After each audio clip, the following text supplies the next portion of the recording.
여러분 안녕하세요. 성경의 이해 11주차 수업을 시작하겠습니다.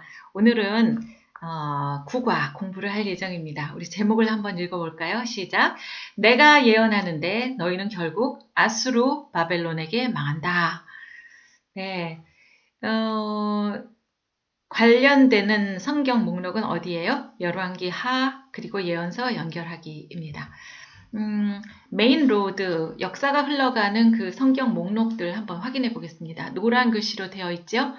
한번 해볼까요? 시작! 창출, 민수, 사삼, 왕, 대라는 이렇게 진행이 되었어요. 지금은 이렇게 회색으로 표시한 것은 이미 다 지난 것. 창출, 민수, 사삼, 왕, 그리고 종속 목록들까지 우리가 공부 다 했고요. 지금은 열왕기 공부하고 있습니다.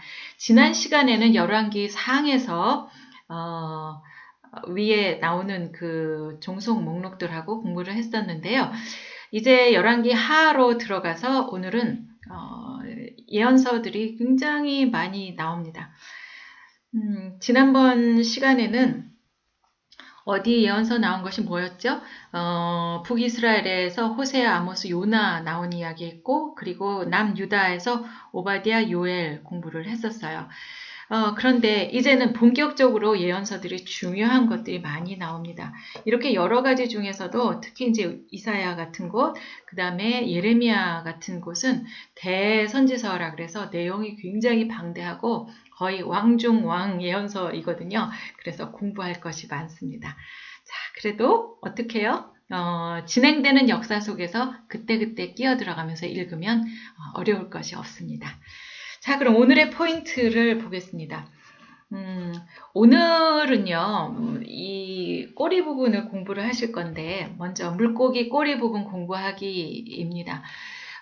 물고기 그 그림 지난 시간에 했던 거 기억나십니까? 열왕기 상하는 중요하다. 왜?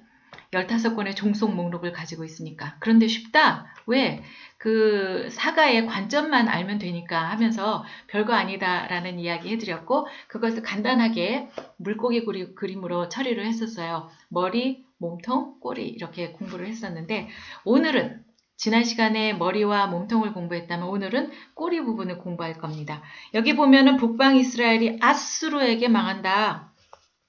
그 다음에 남방 유다는 바벨론에게 망한다. 그래서 북방 이스라엘이 아수르에 망하고 그 다음에 사가가 관심이 어디로 내려와요? 남방 유다로 이렇게 내려와 보니까 그때 시점이 히스기야 왕 때였다는 거죠. 그래서 히스기야 왕 때부터 그 멸망하는 시드기야 왕까지의 이 얘기가 이제 나올 겁니다. 그리고 나서 남방 유다 꼬리 부분에 나타나는 예언서를 그때그때 연결해서 읽어보는 것. 그것이 이제 오늘의 할 일입니다. 자, 들어가기 전에 지난 시간과 오늘 수업을 연결해보는 스카치 테이프를 다 함께 읽어보도록 하겠습니다. 저도 읽을 거지만 여러분들 반드시 함께 같이 읽으셔야 돼요. 자, 한번 읽어보겠습니다. 시작! 엘리야의 예언대로 정말 예후가 일어나서 오므리 왕조, 그러니까 아합 왕의 후손들을 다 몰살시킨 이야기를 우리가 읽었습니다. 열왕기 상하 사가는 어떻게 해요? 엘리야의 예언이 정말 사실로 입증되었다는 것을 드러내고 싶었어요. 예언이 진짜 역사적인 사실로 일어났다는 것을 보여주고 싶었던 거죠. 역사가 흘렀는데 예언대로 되더라 이 말이었습니다. 역사란 하나님이 주관하시는 것이다. 그래서 열왕기 스토리 몸통 부분에서 멍석을 깔고 앉아가지고 이것을 큰 소리로 말하는 사람들이 예언자다 이 말입니다. 여기다 대고 뭐라 그랬죠? 망한다! 그 얘기를 했던 거예요. 그것이 실제로 일어났다는 거죠. 자, 이제 그 이후 스토리는 어떻게 흘러갈까요? 아합처럼 하면 아합처럼 망한다 하는 것입니다. 간단합니다. 다윗의 길로 가면은 축복이다, 모델이다. 제사장 나라다. 그런데 아합의 길로 가면 망한다. 그런 겁니다. 그런데 어떻게 됐어요? 다윗의 길로 갔습니까? 모델 나라가 됐습니까? 아니었어요. 안타깝게도 망하는 역사였습니다. 북쪽 나라 이스라엘은 아수르가 쳐들어와서 정말로 망해버렸고요. 남쪽 나라도 한참 130년 동안 아수르한테 괴롭힘을 당해요. 말이 130년이죠. 얼마나 고생했겠어요. 결국에는 누구한테 망합니까? 바벨론이라는 나라한테 망해요. 왜냐하면 괴롭히던 아수르가 바벨론한테 망했거든요. 그래서 나중에 그 바벨론이 남유다까지 망하게 하는 겁니다. 이렇게 왕사의 끝은 멸망으로 이어집니다. 실제로 망해가는 스토리 속에 정말 엘리야 같은 예언자들이 계속 나타나는 거예요. 남북이 망해가는 역사를 꼬리 부분이라고 했습니다. 자, 이제 꼬리 부분의 역사를 정리합시다. 아자! 네, 쉽지 않은 일이지만 우리는 해낼 수 있습니다. 한번 해보겠습니다. 자, 열왕기 상하 물고기 그림 여러분 기억하시고 계시겠죠? 솔로몬으로 시작해서 여로보암과 르호보암으로 남북으로 갈려졌어요. 10가지가 머리였고요. 몸통 부분은 여러 가지 여러 왕이 나타나서 진행이 됐지만 열왕기 상하의 그 사가는 어떤 생각으로 했어요? 딴 거, 간단한 그런 거는 배경 처리했어요. 별로 중요하지 않은 부분은 물론 중요하다는 것은 어떤 의미에 중요하냐면 사가가 생각하기에 중요한 거죠. 옛날에 역사책이 있기는 있었는데 그것하고 달리 열왕기 상하의 저자 사가는 뭘 강조하고 싶었어요? 여로보암처럼 하면 아합처럼 하면 정말 완전히 망한다. 망한 이유가 바로 이렇게 바알과 아세라 섬긴 거였어 라는 것을 말하고 싶었던 거죠.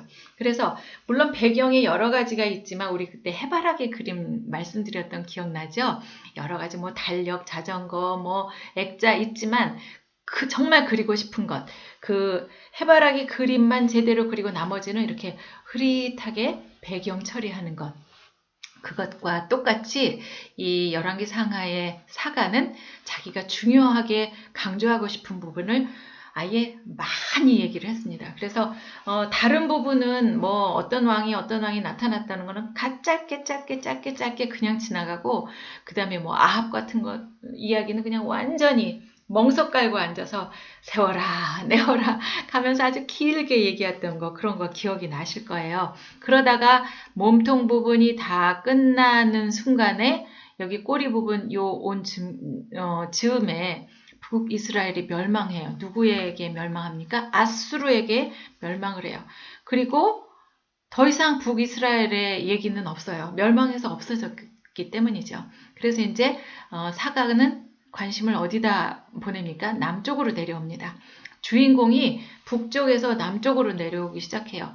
왜냐하면 이때부터도 이제 망해가는 역사가 진행이 되기 때문이죠. 내려와 보니까 히스기야 왕이 있었어요. 그리고 짠짠짠짠 여러 왕을 거쳐서 시드기야 왕이라는 때에 드디어 남유다도 멸망을 하고 맙니다. 이런 이야기가 이제 꼬리 부분에 나온다 하는 얘기죠. 자, 그래서 여기에 나오는 그 내용의 중요한 제목들이 있거든요. 지금 1번부터 6번까지 제목이 있는데 우리가 이것을 한번 말로써 설명을 해보도록 하겠습니다. 자, 1번부터 6번까지 우리가 읽으면서 지나가 볼게요. 처음에 어떻게 나옵니까? 1번.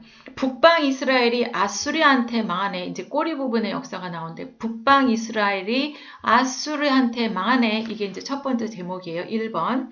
2번. 열왕기 사가가 북이스라엘에서 남유다로 주인공을 바꾸네. 네, 바로 그거였어요. 다시 한번. 1번은 뭐예요? 북이스라엘이 다시요. 북이스라엘이 아수르에게 망하네. 2번 열왕기 사가가 북이스라엘에서 남유다로 주인공을 바꾸네. 이것입니다. 그 다음 3번 남유다에 와보니 히스기야가 왕이네. 네, 남유다에 와보니 히스기야가 왕이네. 4번 그래서 히스기야 왕 때도 등장하는 나라가 아수르구나. 네, 히스기야 왕 때도 아수르가 막 괴롭히고 그래요. 다음 5번. 아수르가 바벨론에게 망하네. 네, 여긴 사실은 굉장히 이 세계사적으로 엄청나게 큰 일이래요. 왜냐하면 아수르가 엄청난 세력이 있는 나라였는데 그냥 단숨에 바벨론한테 망해버리거든요. 그래서 여기는 좀 소리를 크게 해야 됩니다. 어떻게? 아수르가 바벨론한테 망하네? 우와, 눈이 둥그레져가지고 아수르가 바벨론한테 망하네 이렇게 큰 소리로 하셔야 됩니다. 그러고 났더니 나중에 어떻게 돼요? 아! 남방 유다도 바벨론한테 망하네. 이게 제목이었습니다. 할 수 있으시겠어요? 이게 머릿속에 들어가 있으면 굉장히 간단하게 이제 공부가 되는 건데 꼬리 부분에 자 1번부터 한번 해볼게요. 북이스라엘이 아수르에게 망하네. 열왕기 사가가 북이스라엘에서 남유다로 주인공을 바꾸네. 그 다음에 남유다에 내려와 보니 히스기야가 왕이네. 네. 아하, 그래서 히스기야 왕 때도 아수르가 등장하는 나라가 아수르구나. 그렇게 하시는 거예요. 그 다음에 소리 지를 준비. 네. 아수르가 바벨론에게 망하네. 한 번 더. 남방 유다도 바벨론에게 망하네. 이렇게 진행이 되는 겁니다. 네, 여러분 머릿속에 이렇게 있으면 그 역사가 훤히 이제 들여다 보인다. 이런 이야기입니다. 자, 그러면 북방 이스라엘이 아수르한테 망하네부터 시작을 해 보도록 하겠습니다. 북방 이스라엘이 아수르에게 망하는 그 시점에서 두 가지 얘기를 이제 여기서 할 텐데요. 첫 번째 방가로는 아합 스토리 이후의 역사 정리하기. 요거는 배경 처리로 간단하게 이제 이야기를 할 거예요. 여러분 성경에 열왕기 하 13장을 한번 펴보시기 바랍니다. 열왕기 하 13장. 요때에 시작이 이제 망하는 시작이 언제부터 시작이 되냐면 엘리사가 죽어요. 그러니까 엘리야 다음에 물려받은 엘리사가 죽으면서 이야기가 시작이 되는 거죠. 이제 사가의 입장으로 저자의 입장으로 보면 이제 아합 얘기 많이 나왔으니까 할 얘기 이제 거의 다 한 거예요. 그러다가 막 앉아서 멍석 깔고 막 세워라 내워라 하면서 이제 막 얘네들이 이래서 망했어 이래 했단 말이야 이렇게 얘기를 한참 하다 보니까 이제 정신이 딱 들었어요. 아 참 지금 역사 정리를 좀 해야 되겠지. 엘리사도 죽었으니까 하면서 이렇게 짧게 이제 이야기합니다. 엘리사가 죽고 나서 그 다음에는요 정말 뭐 3계절, 4계절 요 정도로 해서 유다왕 아미사가 죽고 여로보암 2세가 나오고 또 유다왕 아사랴, 유다왕 스가랴, 유다왕 살롬 이렇게 15장 이렇게 지금 넘어가고 있어요. 간단하게 막 나오죠. 정말 간단히 이스라엘 왕 부가히야, 이스라엘 왕 베가, 또 유다 왕 아하스 막 이렇게 간단하게 막 처리하기 시작합니다. 그렇게 짧게 옛날에 하던 그 역사의 진술대로 그렇게 하면서 나가는 거예요. 그러다가 17장에 가서 드디어 이스라엘 왕 마지막 왕인 호세아 왕이 나옵니다. 그래서 북이스라엘의 마지막 왕인 호세아로 인해서 북이스라엘이 망한다 하는 이야기가 여기 17장에 가서 짠 나오는 거예요. 네. 결국 북방 이스라엘은 아수르에 의해서 망한다 하는데요. BC 721년에 그 멸망할 그 즈음에 열왕기 하 17장에 이제 막 자세하게 나와 있는데요. 참, 그 당시에 아수르라는 나라는 굉장히 엄청난 나라였다고 아까 말씀을 드렸었잖아요. 한번 이 도표를 보시면 알겠는데, 그 당시에 아수르가 차지하고 있었던 지역이 어디쯤이라고 생각이 되겠습니까? 지금 여기 보면은, 여기가 가나안 땅이 요만큼 있는 거예요. 가나안 땅 있고, 여기 이집트가 여기 있고, 옛날에 메소포타미아 지역 여기 있고 아수르 원래 시작은 이랬는데 어느 정도냐면요. 네. 아수르 제국이 거의 이렇게 먹어 들어간 나라가 이렇게나 많았던 거예요. 엄청나죠. 네. 지난 시간에도 도표를 잠깐 보여드렸는데요.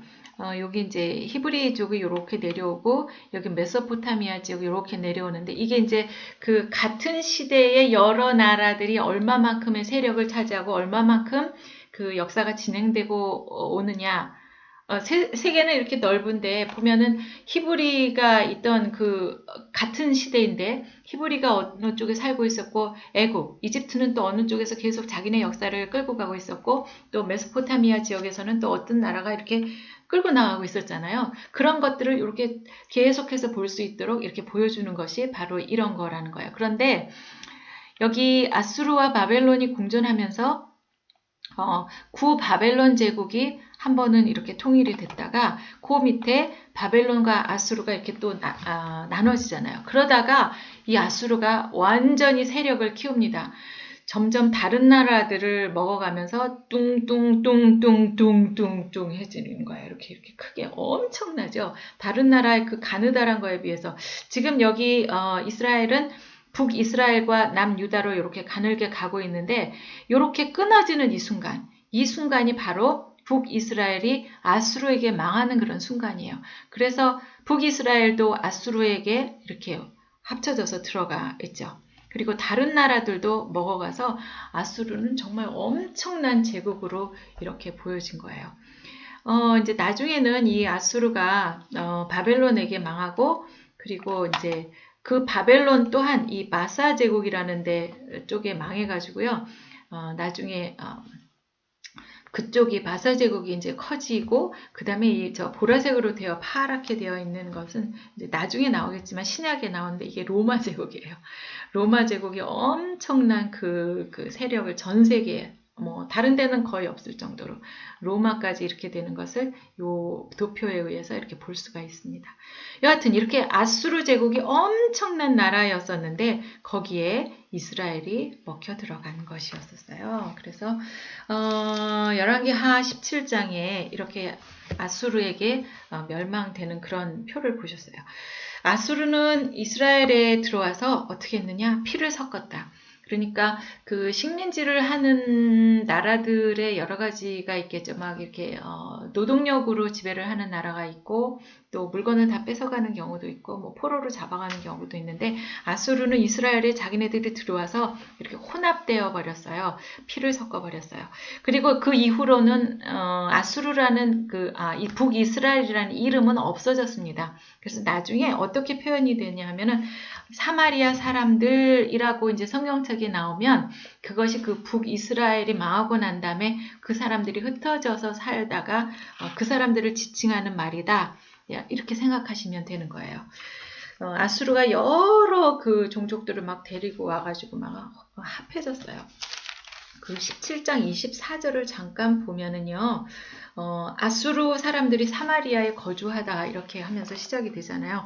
아수르 왕이 바벨론과 구다와 하맛과 스발와임 이렇게 사람들을 데려다가 이스라엘 자손을 대신해서 사마리아 여러 성읍에 두고 그들이 사마리아를 차지하고 여러 성읍에 거주하니라 이렇게 말을 했어요. 여러 종족들을 데리고 와서 막 섞이게 살게 했다는 것을 17장 24절에서 볼 수가 있어요. 그래서 북이스라엘 역사는 성경 속에서 완전히 사라집니다. 더 이상의 역사를 기술하지 않는다. 네, 그냥 이제 망했으니까 쭉 사가는 북이스라엘에서 남쪽 유다로 내려와서 이제 이야기를 글로 가는 거죠. 그래서 2번으로 들어가겠습니다. 제목을 한번 같이 읽어요. 시작. 열왕기 사가가 북이스라엘에서 남유다로 주인공을 바꾸네. 네, 그냥 끝났으니까 북이스라엘에서 남유다로 바꿔요.